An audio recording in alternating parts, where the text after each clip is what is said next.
Baik, Assalamualaikum warahmatullahi wabarakatuh. Alhamdulillah teman-teman sekalian, kami saat ini lagi berada di outdoor, tepatnya di Savana Tianyar Karangasem, dan alhamdulillah kali ini kita akan ngebahas suatu permasalahan yang mungkin saat ini kebanyakan, atau bukan kebanyakan ya, mayoritas mungkin anak-anak muda gandrung, yaitu masalah eksistensi. Apalagi masalah mereka, ya kita tahu lah kalau eksistensi mereka pasti ingin mendapatkan pujian. Padahal pujian itu sendiri dalam Islam adalah suatu ujian, dan itu akan kita bahas bersama Ustadz kita, Ustadz Uji Effendi, yang mana beliau merupakan mahasiswa S2 Universitas Islam Madinah, dan kita sapa beliau dulu sebelum kita membahas bersama-sama perihal tersebut. Assalamualaikum Ustadz. Waalaikumsalam. Gimana kabar antum, sehat ya? Alhamdulillah, tayyib. Alhamdulillah. Cakep ya pemandangannya ya? Masya Allah. Apalagi ada kuda belakang itu. Nah, Taib. Rabbana ma khalaqta hadza batila. Masya Allah. Taib. Ini nih kita akan ngebahas ini saat masalah yang mungkin anak muda sekarang mereka kan banyak mengeksplor dirinya di suatu medsos, di suatu aplikasi gitu kan, yang mana ketika mereka sudah mendapatkan ketenaran apa segala macam, paling enggak ya mereka minim pujian. Nah, ya kan, ketika seorang begini, nah, mereka manusia terasa gitu kan. Mungkin sebagian besar manusia menginginkan pujian, cuman hanya sebagian sedikit dari mereka yang dikasih hidayah oleh Allah untuk ya begitulah gitu. Nah, Islam sendiri bagaimana menyikapi hal gini, Ustaz? Secara umum ya, pujian itu ya akan menyebabkan seseorang terjatuh ke dalam kemungkarannya. Itu apa? Apa itu, Ustaz? Kesombongan. Sombong. Fakhr. Ya. Dia akan menyebabkan seseorang jatuh ke dalam kiber, ujub, fakhr. Karena ketika dipuji ya, sebuah tabiat ya, ketika dipuji itu akan melayang gitu ya. Terbang, benar. Makanya salah seorang sahabat mengatakan ya, al-madhu dzabhun. Yang namanya pujian itu adalah sembelihan. Karena apa? Akan menyebabkan ke dalam kebinasaan. Kok bisa? Ya. Nanti ketika seseorang dipuji, kemudian masuk ke dalam dirinya sifat sombong, ya, kemudian akhirnya dia ujub. Setelah itu dia akan mengakibatkan memuji dirinya sendiri, dan itu sudah dilarang oleh Allah Subhanahu wa taala. Wala tuzakku anfusakum. Fala tuzakku anfusakum. Janganlah kalian mentazkiyah diri kalian sendiri. Maksudnya memuji diri sendiri. Memuji gitu ya? diri sendiri, mensucikan diri sendiri. Pokoknya mengangkat diri sendiri, ini tidak diperbolehkan oleh Allah Subhanahu wa taala. Seperti itu. Pernah juga saya mendengar masalah ini, Ustaz. Ketika engkau dipuji maka siramlah dengan pasir. Ya, itu benar ya? dengan pasir, seperti itu. Itu Maksudnya ada apa? hikmahnya mungkin ya? Ini biar seseorang tidak mudah memuji, apalagi memuji dengan perkara yang itu bukan benar-benar ada dalam dirinya. Itu banyak sekarang ya, misalnya seseorang ingin menjilat, apa yang dilakukan? Memuji dengan berlebihan, pujian gitu ya? Berlebihan, padahal pujian tersebut tidak ada dalam diri seseorang tersebut. Ya, ini suatu hal yang harus dihindari.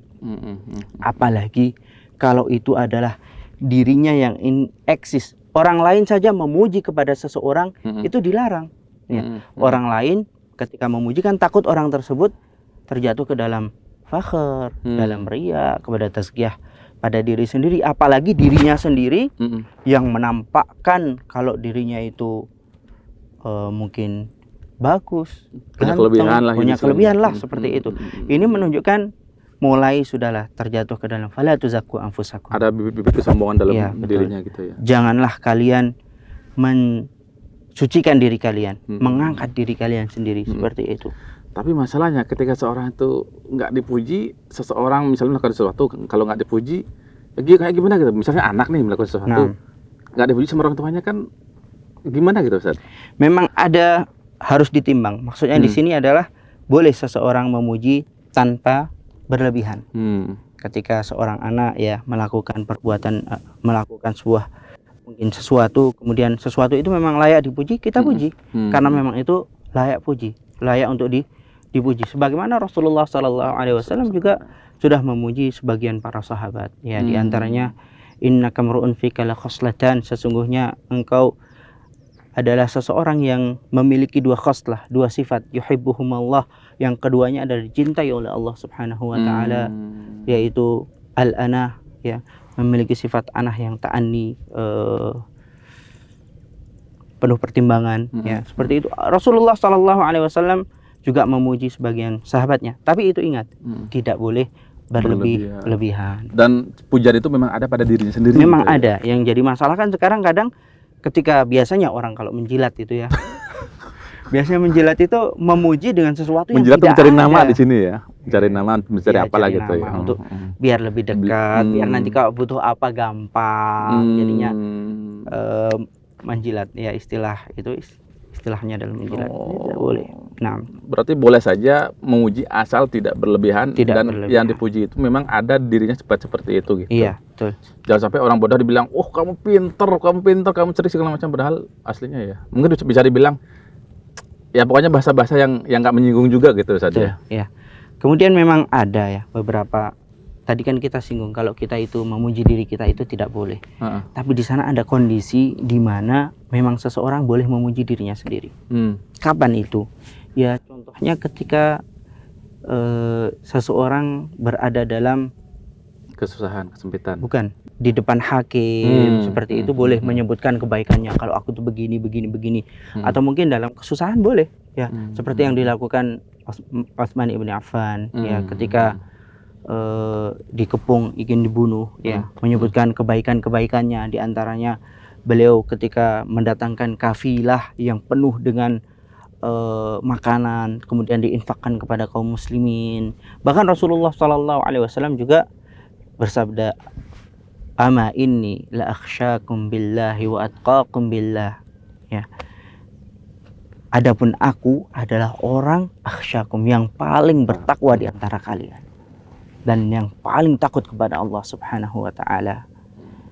Lakinni, akan tetapi setelah itu menyebutkan tentang 3 orang yang datang kepada istri-istri Rasulullah kemudian bertanya tentang bagaimana ibadah Rasulullah. Ini Rasulullah Shallallahu alaihi wasallam memuji dirinya sendiri, tapi dalam permasalahan apa? Yang pertama itu adalah memang ya hak ada di dalam diri Rasulullah Shallallahu alaihi wasallam, dan itu perkaranya sedang menepis sebuah tuduhan. Tuduhannya apa ya? Tuduhannya ketika 3 orang tersebut, aku ingin begini karena Rasulullah seperti ini ya. Rasulullah Shallallahu alaihi wasallam ya, orang itu kan tidak mau nikah. Tidak, orang itu mau puasa terus. Betul. Padahal Rasulullah Shallallahu alaihi wasallam kan ya berpuasa tapi juga berbuka. Ya Rasulullah juga menikah seperti itu. Jadi menuduh, menghilangkan tebisan tersebut. Atau mungkin menghilangkan tebisan kalau Rasulullah Shallallahu alaihi wasallam itu tidak melakukan syariat ya yang full ya, tidak secara maksimal, karena pengen orang tersebut melebihi Rasulullah Shallallahu alaihi wasallam. Sehingga Rasulullah ingin menepis itu, bahwasanya Rasulullah Shallallahu alaihi wasallam juga melakukan semua syariat. Bahkan Rasulullah Shallallahu alaihi wasallam adalah yang paling melakukan syariat, tapi juga melakukan menikah, ya berpuasa, sholat malam juga. Ya, sholat malam. Nah, tapi boleh nggak saat kita melakukan pujian kepada seseorang supaya seseorang itu berbuat kebaikan? Kira-kira boleh nggak? Sanjungan maksudnya? Sanjungan, biar dia lebih termotivasi lagi melakukan kebaikan. Ini berarti seperti sindiran ya? Sindiran. Iya, seperti itu. Jadi apakah hukumnya seseorang memuji dengan tujuan agar orang tersebut melakukan kebaikan yang dipujikan? Nah, hal ini pernah terjadi di zaman Rasulullah Sallallahu Alaihi Wasallam, yaitu ni'mar rajulu Abdullah law qama minal lail. Jadi ni'mar rajul, sebaik-baik seseorang adalah Abdullah kalau mau sholat malam. Di sini adalah Rasulullah Sallallahu Alaihi Wasallam memuji si Abdullah ini. Tapi apa? Kalau dia mau sholat malam. Nah, jadi ini aslinya sebenarnya ya Abdullah aqimil lail, tapi dengan uslub yang berbeda, dengan cara yang berbeda, yaitu dipuji. Ya. Sindiran ya? Ya, sindiran. Ya, kamu itu sebenarnya orang yang baik, masya Allah kalau kamu mau melakukan seperti ini. Nah, ini adalah hanya saja uslubnya yang berbeda. Cara memerintahkannya kan lebih halus daripada kita memerintahkan. Ya Abdullah, ayo kamu sholat malam. Kadang orang tidak terkena, tapi kalau disanjung, masya Allah kamu itu pasti orang yang baik, apalagi kalau kamu mau sholat malam. Nah, Masya ini Allah. diperbolehkan, insya Allah. Itu bahasa kinayah berarti ya? Iya, menggunakan uslub. Uslub bahasa. ya. Masya Allah, jazakallah khairan Ustaz. Senang saya mendengar jawaban antum ini tadi, Masya Allah. Barakallahu fiik. Dan teman-teman sekalian, alhamdulillah kita sudah mendengar dari penjelasan Ustadz tentang apa itu pujian. Bisa jadi pujian itu adalah ujian. Makanya buat teman-teman sekalian yang begitulah, demikian. Barakallahu fiik Ustadz, syukur Ustadz, barakallahu fiik. Dan teman-teman sekalian, kita sudah saja ngobrol santai kita pada kali ini. Semoga kita bertemu di lain kesempatan. Barakallahu fiikum. Assalamualaikum warahmatullahi wabarakatuh.